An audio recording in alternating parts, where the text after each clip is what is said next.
자, 공기압 제어 제3주차 그 2교시를 시작을 하도록 하겠습니다.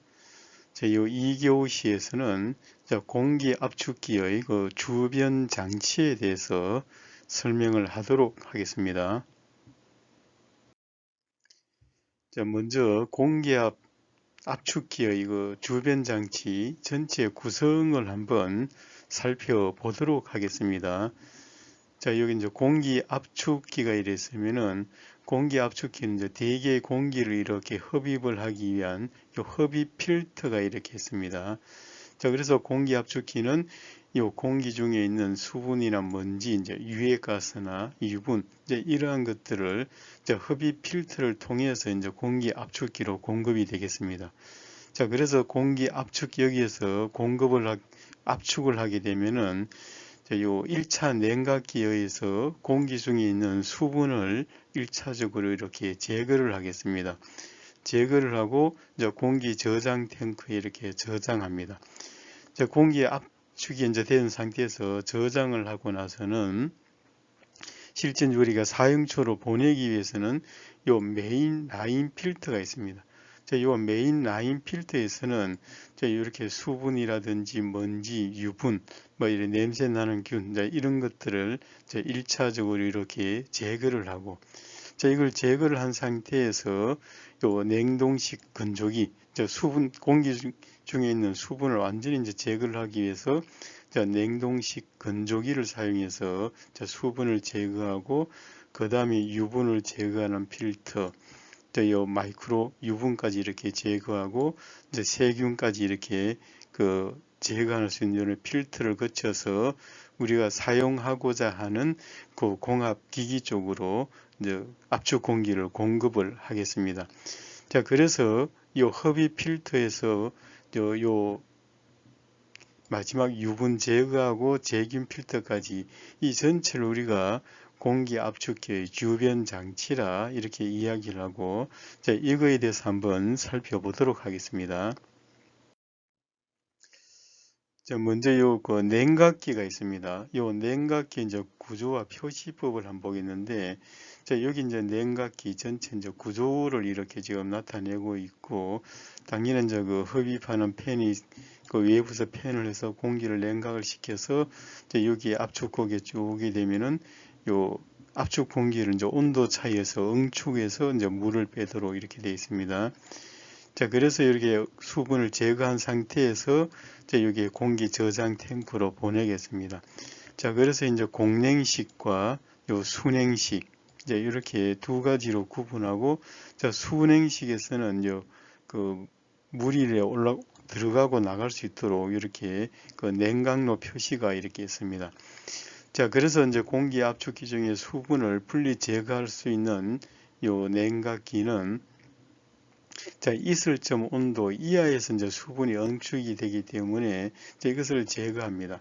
그래서 약 한 40도 정도까지 이렇게 냉각해서 수분을 한 63% 이상 이렇게 제거를 합니다. 자, 그래서 냉각기는 요 순냉식과 공냉식 이제 이렇게 두 가지로 구분을 하겠습니다. 자, 그래서 이제 요걸 우리가 그 회로를 구축하고 한번 시뮬레이션을 한번 해 보도록 하겠습니다. 저기 공기 압축기가 있고 공기 저장 탱크가 있으면은 그 사이에 이제 이렇게 지금 그 냉각기를 집어넣는데, 여기서는 이제 지금 순행식 냉각기를 이제 사용하는 것이 되겠습니다. 자, 그래서 여기에 보면은 그 실제 압력 소스에서 공급되는 온도와 그 실제 냉각기에서 토출되는 온도, 이걸 이제 확인을 하기 위해서 냉각기 그 입구와 출구 쪽에 온도계를 설치를 했습니다. 자, 그래서 요 온도계를 설치를 하고 요 출구 쪽의 온도 변화, 이제 이것을 우리가 좀 확인을 하기 위해서 이제 그래프를 이렇게 그리겠습니다. 자, 그래서 이제 여기에 그 냉각기에 대해서 요 파라미터를 이렇게 설정을 했습니다.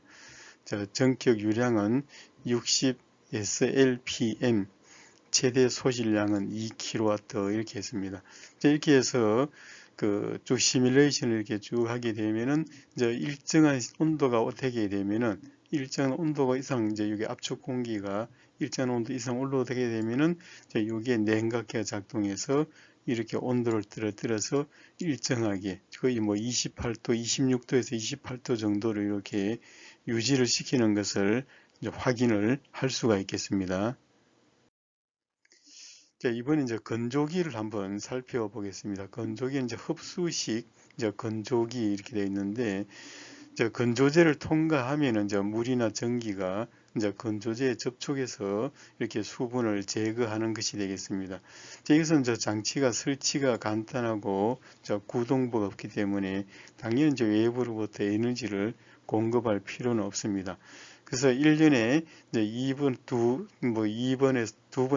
4회 정도는 이제 새로운 건조제를 추가하게 되므로 이렇게 운전 비용이 좀 많이 소요되고 효율이 좀 낮은 이제 이런 특징을 가지고 있습니다. 자, 이번에 냉동식 건조기를 한번 살펴보겠습니다. 자, 공기 압축기에서 이 공기 저장 탱크를 거쳐서 이제 열교환, 이제 여기서 이제 열교환이 되겠습니다. 열교환에서 그 냉각된 공기를 이제 출구 쪽으로 내보내야 되는데, 이때 이제 열교환기 역할은 습기와 열을 함유한 압축 공기를 냉각을 시켜서 냉각을 시켜서 여기서 이제 수분을 제거를 하는 것이 되겠습니다. 자, 여기 이제 냉매가 있으면은 응축이 돼서 액체로 된 냉매가 있으면은 컴프레셔에서 그 냉매를 압축을 시켜서 이제 여기에 그 기화를 시키는 것이 되겠습니다. 그 기화를 시키는 거에서 뜨거운 열을 뺏어서 그 요 냉각을 압축된 공기의 냉각을 시켜주는 것이 되겠습니다. 자, 여기에서 이제 액체가 기체로 변화가 돼서 다시 이제 여기 오게 되면은 여기 응축에 의해서 다시 이제 액체로 변화되는 이런 냉각기를 사용을 하는 것이 되겠습니다. 자, 그래서 이제 여기 요 냉각실에서는 이제 고온의 압축기를 냉각을 하는데 당연히 이제 수분과 유분 이런 것이 당연히 이제 같이 응축이 되겠습니다. 자, 그래서 당연히 일단은 응축되는 물을 이렇게 빼줘야 되기 때문에 당연히 이제 이거 오토 드레인이 있어야 되겠습니다. 자, 기호 표시는 이제 이렇게 지금 기호 표시를 하겠습니다. 자, 이슬점 온도를 이렇게 보게 되면은 이제 이슬점 온도 이거 배관의 위치 보면은 이제 위치 장소가 이렇게 있는데 이 위치에 따라서 현재 이 이슬점 온도를 이렇게 구분했습니다. 자, 그래서 이제 배관 위치가 20도 이상이 되고 이슬점 온도가 10도 이상일 때는 반드시 여기 이제 냉각기를 사용을 해야 되겠습니다. 자, 그래서 이제 이 온도가 좀 이렇게 또 떨어질 때는 이때는 반드시 이제 이 냉각식 건조기를 이렇게 사용을 해야 됩니다. 이제 흡착식 이제 흡수식 건조기 요것 때는 이제 온도가 이슬점 온도가 0도씨 이하 0도씨 이하일 때는 자 이렇게 지금 흡수식 건조기를 사용할 필요가 있겠습니다. 자, 이번에는 이제 오염 물질에 대해서 한번 살펴보겠습니다. 자, 오염 물질 이제 대기 중에 이러한 그 오염 물질이 있는데 이것을 각각 우리가 제거를 하기 위해서는 자, 흡입 필터에서는 대략적으로 큰 것을 걸러줄 것이고 그 다음 이제 메인 라인 필터에서는 어느 정도 이런 것들을 걸러줍니다. 걸러주고 미세하게 이제 걸러주기 위해서는 이런 필터를 사용을 해야 되겠습니다. 자, 압축기 이제 오염 물질로 보면은 이제 먼지는 주로 이제 공기 압축기를 사용해서 이제 7kg까지 이렇게 공기를 압축한다면은 이제 먼지의 농도는 약 800까지 이렇게 증가를 하겠습니다. 자, 그래서 이 먼지는 제어 밸브의 서풀이나 이제 슬리브의 사이의 막힘 또는 코일 손상 요인이 되기 때문에 이 먼지는 꼭 이렇게 제거를 해야 되겠습니다. 자, 유분 및 탄소, 이것은 이제 고온의 압축 공기에서 기름이 분무가 되고 또 탄화되고 이렇게 되면은 전기화되면서 탄화된 기름은 흑연 상태의 미세한 탄소 입자가 되어서 이거 타르 상태의 탄소 물질로 변화됩니다. 이런 것들은 이제 피스톤이나 제어 밸브의 고착, 이제 마모, 실, 불량 등 이제 이런 현상을 일으키며 또한 저 공무기의 부풀어 오름으로 인해 가지고 기기의 수명을 이렇게 단축을 시키겠습니다. 수분은 저 공기 압축기를 사용해서 요 7kg로 압축하면은 최적은 약 8분의 1로 이렇게 줄어들고 자, 과포화 상태의 수분으로 이렇게 응축이 되겠습니다. 자, 그래서 이것들은 당연히 이제 코일의 전염 불량도 그렇고 또 녹을 이렇게 발생을 시키게 됩니다. 자, 녹이 발생이 되면은 당연히 밸브의 고착이나 이제 고무계통이 부풀어오는 현상이나 동결의 원인이기 때문에 그래서 이제 수분을 이렇게 제거를 합니다.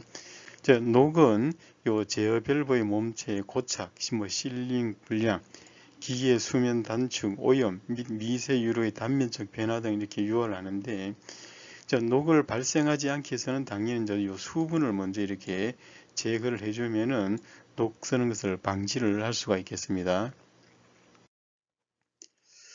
자, 이번에는 이제 공기 필터를 한번 살펴보겠습니다. 자, 공기 필터는 이제 보면은 자, 공기가 이렇게 돌아서 이렇게 나가게 되는데 자, 요거 하면서 요거 대기압에서 이렇게 중력에서 이렇게 먼지가 이렇게 떨어지는 것이 되겠습니다. 자, 그래서 이렇게 공기압 배관 중에 도중 이제 설치가 되는 요 공기 필터는 먼지나 드레인, 이제 수분을 제거해서 청정한 압축 공기를 공기압 시스템에 공급해주는 역할을 하는 것이 되겠습니다. 주로 이제 압축 공기를 사용하기는 기기의 직전에 이렇게 설치를 하겠습니다. 자, 그래서 이때는 먼지나 드레인을 제거하는 이 공기압 필터와 요 압력을 조절하는 레귤레이터를 이제 같이 혼합해서 이렇게 사용을 하겠습니다. 자, 그래서 이제 여기 보면은 요 공기 필터는 표시, 요 공기 필터 표시가 있고, 이제 드레인을 빼는데 수동으로 되어 있는 것, 이제 오토 드레인이 되어 있는 것, 이렇게 지금 기호로 이렇게 공기 필터를 표시를 하고 있습니다. 자, 여기서 이제 수분 분류율은 한 30에서 90% 정도 이렇게 되겠습니다.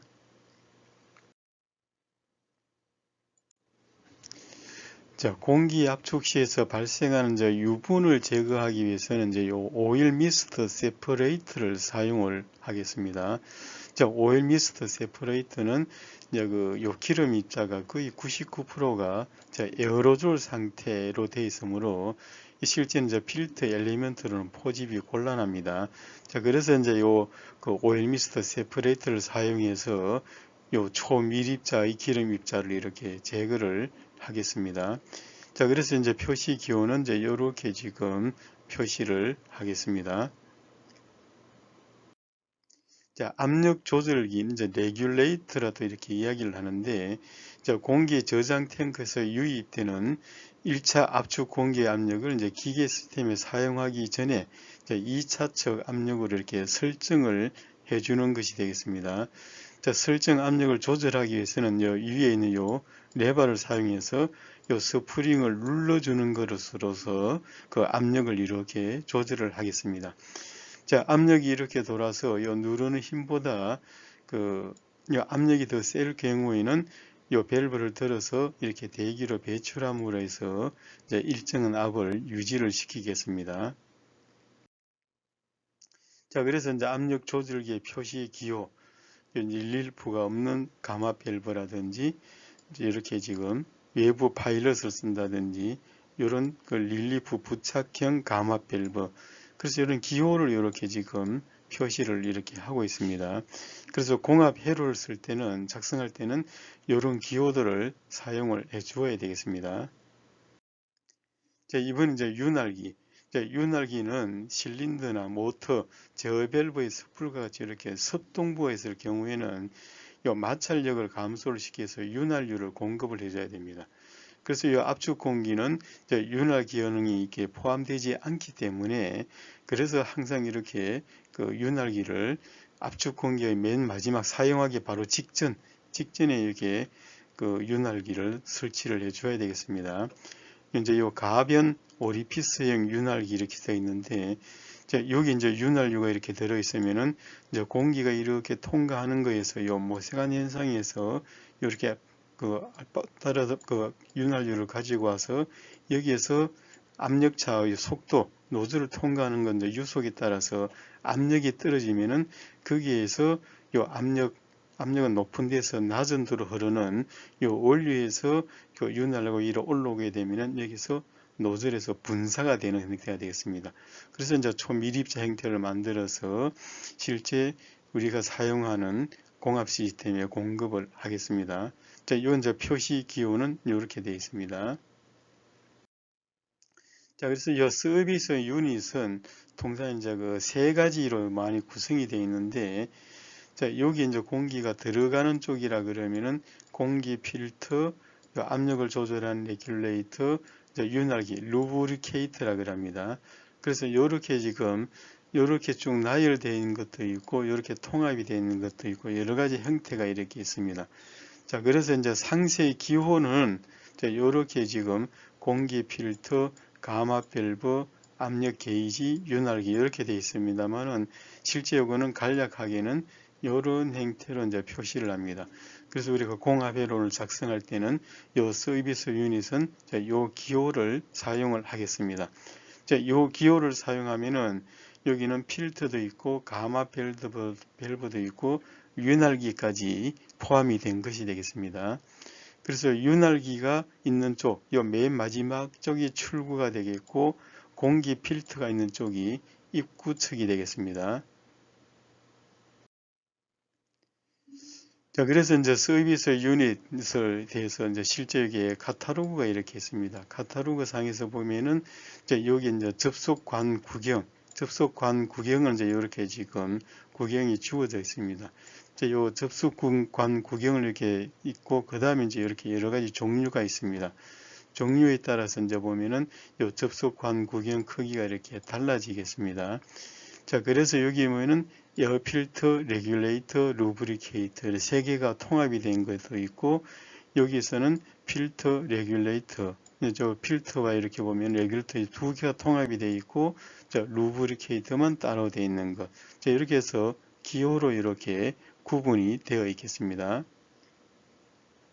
자, 그래서 이 필터가 있는 쪽이 입구 측이고 루브리케이터가 있는 쪽은 출구가 되겠습니다. 자, 그래서 이제 이 서비스 유닛의 이제 사양을 이렇게 보게 되면은 각 이 모델, 에어 필터, 레귤레이터, 루브리케이터에 대해서 각각 이렇게 모델들이 또 주어져 있고, 이제 이 접속관 구경이 있습니다.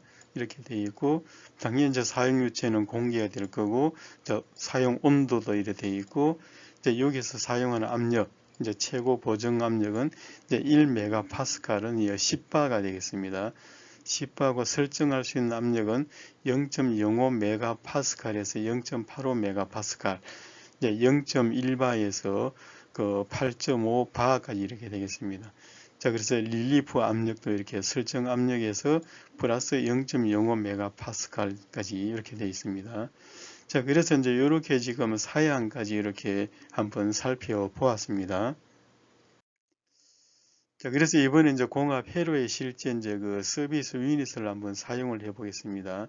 자, 공합 회로를 구성했는데 압력 소스가 있고 여기 이제 그 서비스 유닛이 있습니다. 공합 유닛가 있는데 이제 여기서 우리가 사용하고자 하는 압력을 설정을 할 수 있습니다. 자, 여기서는 이제 5바 이렇게 되어 있습니다만 이렇게 할 경우에는 이 압력 소스는 10바가 되어야 되겠습니다. 자, 이래서 요거는 이제 그 파라미터를 설정하기 위한 요 우리가 소프트웨어 사용할 때는 이제 여기서 이렇게 설정을 해줘야 되겠습니다. 이때 이제 레귤레이터 압력을 설정 압력은 5바, 최대 공급유량은 이렇게 그 설정을 해두면 되겠습니다. 자, 이렇게 한 상태에서 이 압력을 한번 살펴보게 되면은 자, 이렇게 요 밸브를 동작시키는 것에 따라서 압력 변화가 이렇게 변화되는 것을 확인을 할 수가 있습니다. 자, 실제 여기에 들어가는 쪽을 보면은 현재 오프된 상태로 공급이니까는 이렇게 압력이 높다가 밸브를 작동을 시키면은 이 압력이 툭 이렇게 떨어지겠습니다.